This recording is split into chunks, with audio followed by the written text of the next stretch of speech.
മംഗലത്തിന് പോയി ബിരിയാണി കഴിച്ചിട്ട് വന്നു. ഇനി എന്താ അടുത്ത പരിപാടി എന്നല്ലേ? ബാ കാണിച്ചു തരാം. അതൊന്നൊന്നര പരിപാടിയാണ് പക്ഷെ.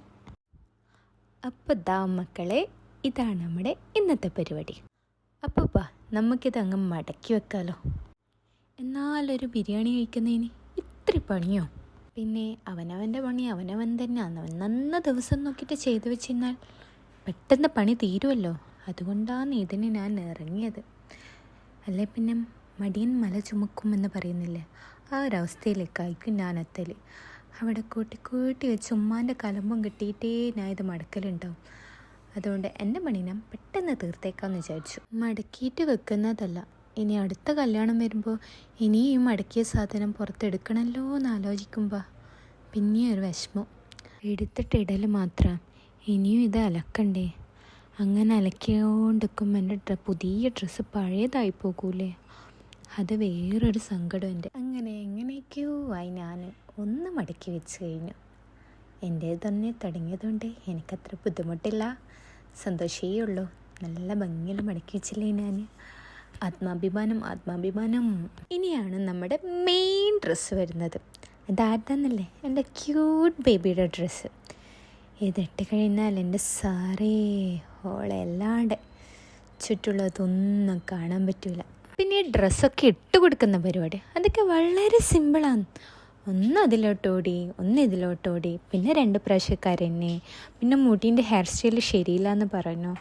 ഇങ്ങനെയൊക്കെല്ലാം ആയിട്ട് പെട്ടെന്ന് ഞാൻ ഒരുക്കലുണ്ട്. പിന്നെ ഇനിയിപ്പോൾ ഇതൊക്കെ ഇട്ട് റെഡിയായി കഴിഞ്ഞാലോ ചൊറിയുന്നുമ്മ, ഈ ചെരുപ്പ് വേണ്ട, എനിക്ക് വേറെ ചെരുപ്പ് ഇട്ട് തരുമോ, എനിക്ക് പിങ്ക് ഡ്രസ്സ് ഇട്ട് തരുമോ, അങ്ങനെ കുറേ സംസാരങ്ങളുണ്ടാവും നമ്മൾ തമ്മിൽ. ഇനി അതിനൊക്കെ ഉത്തരം കൊടുത്താലോ, ഓള് വിചാരിച്ചതായിരിക്കില്ല ഞാൻ പറഞ്ഞ ഉത്തരം.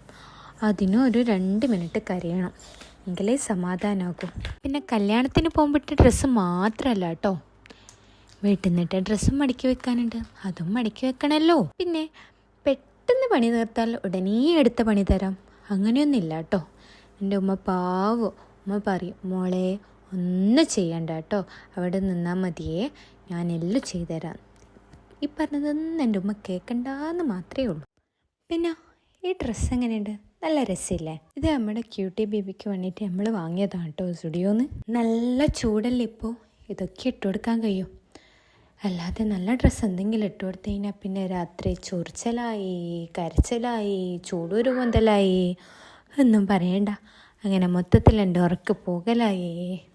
നല്ല രസമാണ്. പിന്നെ വീഡിയോ എടുക്കുന്നതുകൊണ്ടാണോ എന്നറിയില്ല, മടക്കി വെക്കുന്നൊരു പണി പോലെ തോന്നുന്നേ ഇല്ല എന്നൊരു തോന്നൽ എനിക്ക്. അപ്പം നമ്മൾ വിചാരിക്കും മടക്കി വെക്കൽ പരിപാടി ഇവിടെ കഴിയുന്നത്. ഇല്ല, ഇനിയുണ്ട്, കുറച്ചുകൂടെ മടക്കി വെക്കാനുണ്ട്. ഇതും കൂടി തീർക്കട്ടെ. ഇതിൽ കാണുന്ന കൂടുതൽ ഡ്രസ്സും എൻ്റെ ക്യൂട്ട് ബേബിയുടെ ആണ്. ഒരു ദിവസം ഒരു 3-4 ഡ്രസ്സെങ്കിലും മാറ്റണം, എന്നാലേ സമാധാനവും. പിന്നെ സ്വിമ്മിങ് സ്യൂട്ട് ഇടാൻ വെള്ളം നോക്കി നിൽക്കുകയാണെങ്കിൽ ഡ്രസ്സ് ചെറുതാവേ ഉള്ളൂ, അല്ലാതെ വെള്ളം കിട്ടും തോന്നുന്നില്ല എനിക്ക്. അങ്ങനെ നമ്മുടെ ഡ്രസ്സൊക്കെ മടക്കി കഴിഞ്ഞിട്ടുണ്ട്. ഇനി ഇതൊക്കെ ഞാൻ അലമാരയിൽ കൊണ്ടുവെക്കട്ടെ. Okay, bye. അപ്പോൾ എല്ലാവരും like, share, subscribe my channel. Thank U.